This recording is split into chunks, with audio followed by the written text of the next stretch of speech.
Okay guys, today we are following a game by Howard Staunton. I think nowadays the chess sets are named by him or something like that, I'm not sure.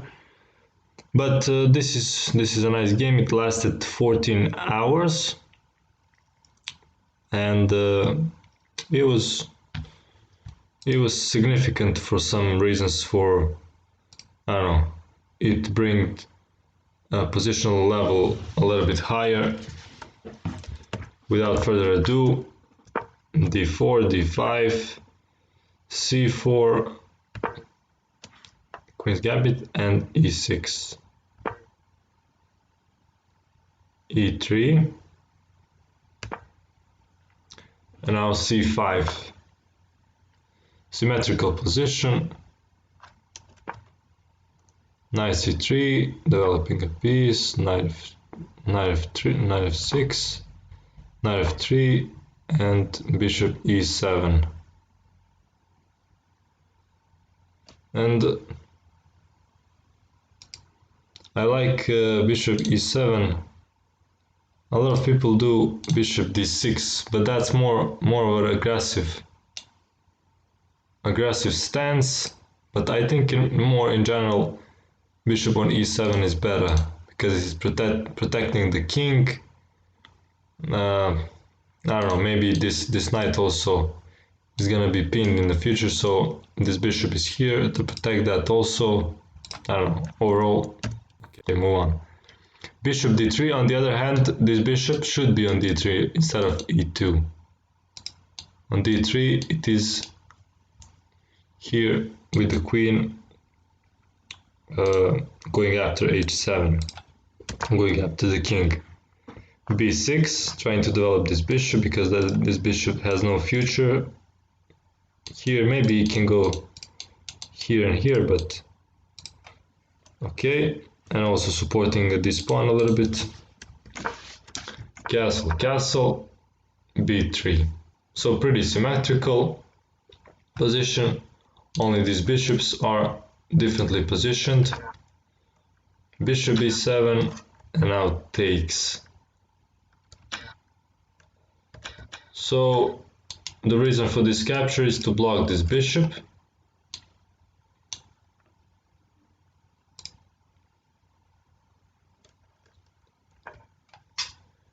Queen c2, knight c6, and now a3.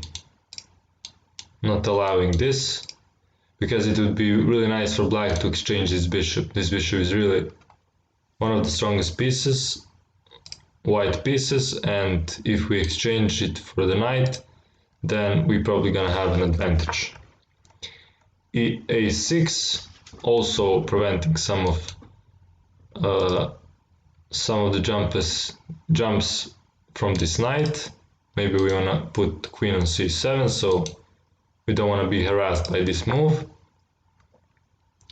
Rook d8, putting a rook in the center of the action. Maybe he's gonna take here, and then this rook is gonna put a pressure on this pawn. Now we take, and I guess we prevented him from taking. So maybe we don't want this pawn to be isolated. See, if he takes, we take, and then, or we take this way, then this pawn is probably gonna be weak. But that's the story for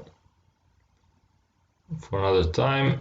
We take, and after this we have two open files, and this bishop is not open to go here maybe,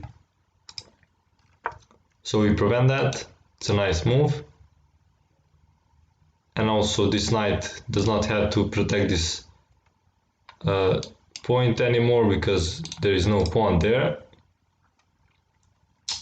So I like this move. b4, gaining some space there, and now bishop d6. So this bishop does not have to protect this knight anymore, and goes to a better diagonal, and also preventing his bishop to go to f4. Rook e1, putting a rook on an open diagonal, and now b5, also gaining some space. h3, preventing. Bishop c8, rook c8, and now queen b3, attacking this pawn. And black played queen c7, and this way he protects this pawn. So this is important here, the moment to apply this in your games to protect your pawns. You don't have to always directly protect your pawns. Sometimes you can protect them indirectly. For example, if you take here,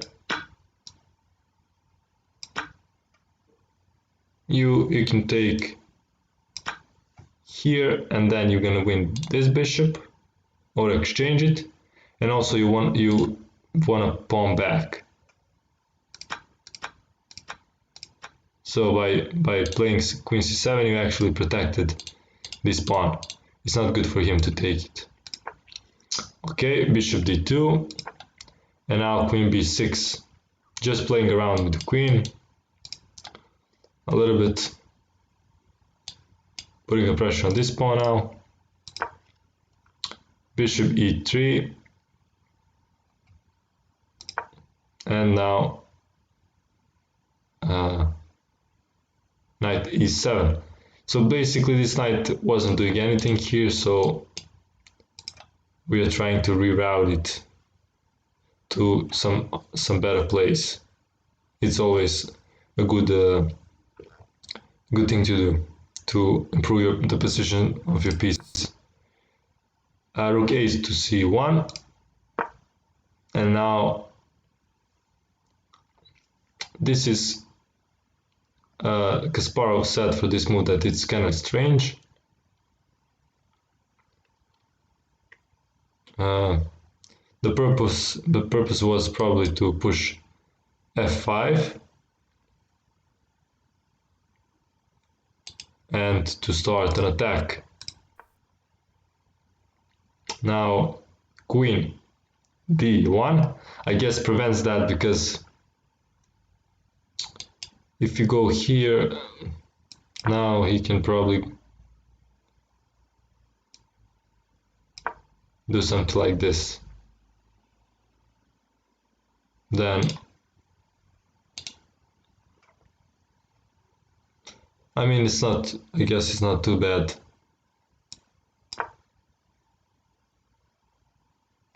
So f4 actually here was not f5, I mean. Okay, I thought he prevented f5, but actually f5 could be played. Anyways, knight back to f6,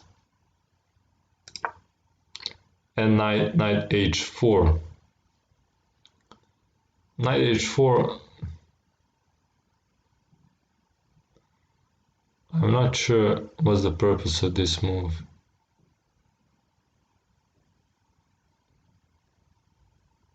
Okay, anyways, on. Rook c7. Rook c7 has a purpose to get this bishop on a better diagonal, maybe in the future.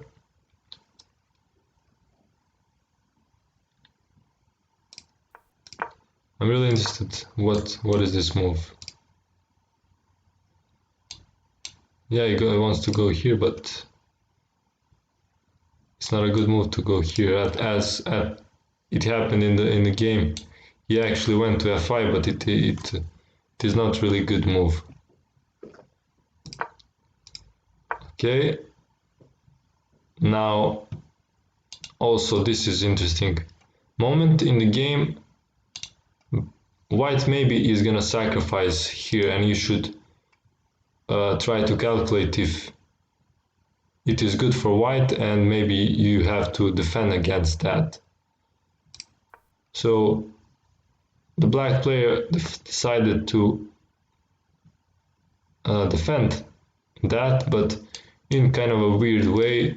There were better ways to defend, but okay. So you cannot take here now because we're gonna have this jack, and then it's gonna be discovered attack.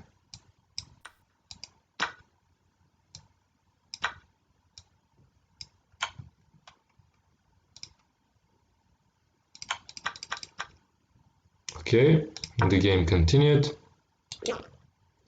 Queen to c2, attacking the knight now. We go back, and this was pretty weird move. No one knows what's the purpose of it. Maybe getting out of this diagonal, but okay. Knight e8. Probably trying to prepare now f5 somehow. And now knight f5. So knight f5 is a positional mistake because you are exchanging this passive knight that wasn't doing anything. And that's not good. So we take, and now we go and expand here. Now we have an opportunity to expand here and to maybe take here and then to attack this pawn. So one of the things to do in chess is to attack opponent's weaknesses. So that's what black is doing now. So queen b3 was a mistake. And the better move was saying bishop d3, attacking this pawn, and then, but I guess that's not helping either. You're gonna see why. So we first take, make this pawn weak, and then we put a rook here, attack this weak pawn. He defends it. We get the knight back into the game. Bishop d3, and this is from now on it's gonna start being more interesting. If you are still here, congratulations. So we don't care about this rook, and it's really bad to take it now, especially because we're gonna take and then this queen is gonna be attacked, and also we are threatening mate, so that's gonna be deadly. But even later in the game, that rook was all the time there, and we didn't care about it because we have these two powerful bishops, and we dare white to take that rook and to open these diagonals. Okay, queen b2. Not sure what's the purpose. And now queen d7. Still don't care, because if he takes, then we're threatening this kind of things, because this pawn is now pinned.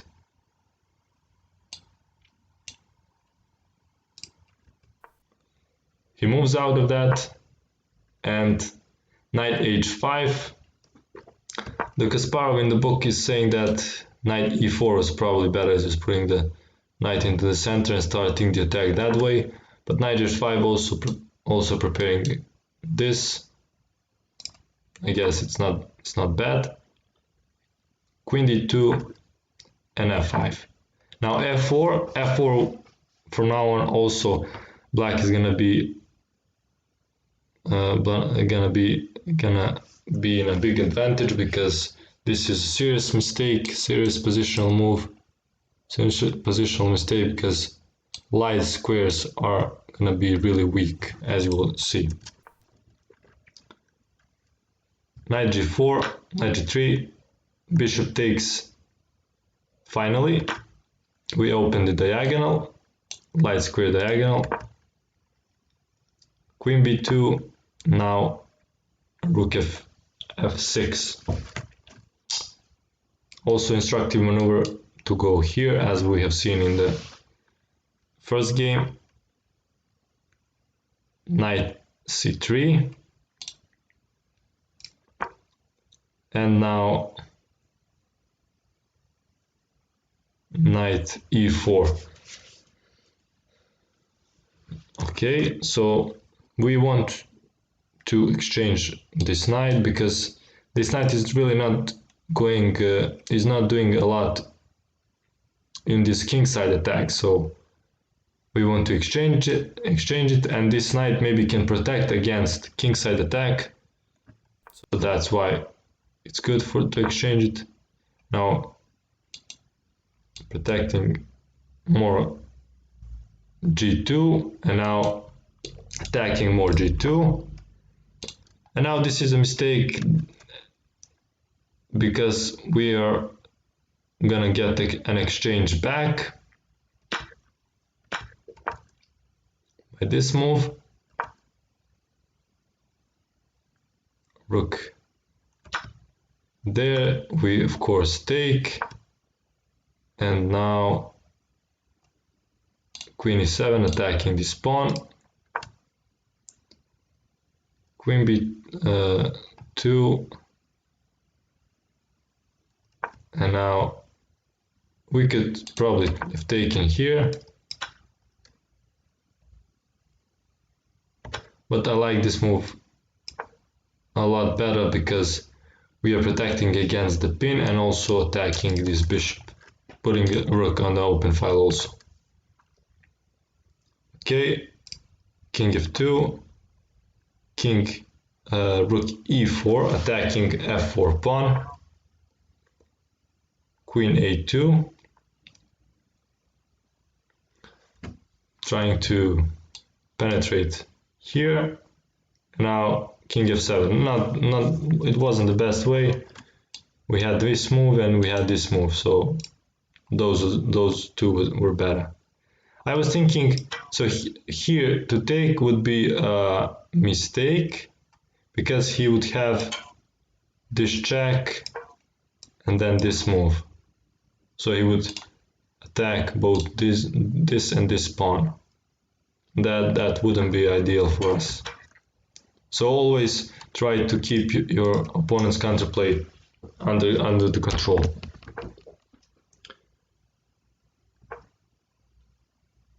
Okay,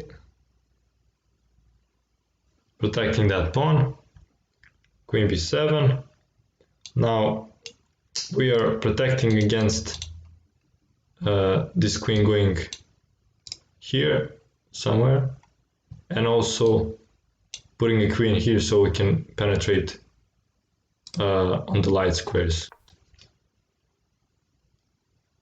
Queen a3, protecting the pawn, and now rook e8, preparing this, queen c3, and now finally queen h1. h4, protecting the pawn, and now g5. So this is a star move, finally going after the king, opening up the position. Queen e1, check, one more check, and here the best was to take here, but okay. Queen g4 is not bad also, takes here, this wasn't bad too. And now we are going into the endgame. Rook against bishop. He's a pawn up, but his pawns are split, and black is not gonna have problems picking them up, as you'll see. c3, pushing the passed pawn. King's attacked the rook. Rook e4, attacking the pawn. Bishop c1, and now g6, just getting control of this pawn so he doesn't go crazy. d5, trying some last tries. c2, bishop d2, and now taking the pawn. He cannot take because we have a new queen. d6. So here you can also go wrong by giving a check here. Probably you could still win, but no need to make your life hard, because you can go wrong and take a queen, and then maybe you can even lose. So don't do that to yourself. Just relax. Rook behind the pawn. Take the pawn. Take that pawn. And now win the game. Don't complicate your life. Okay guys, I hope you enjoyed it. This game. See you in the next one.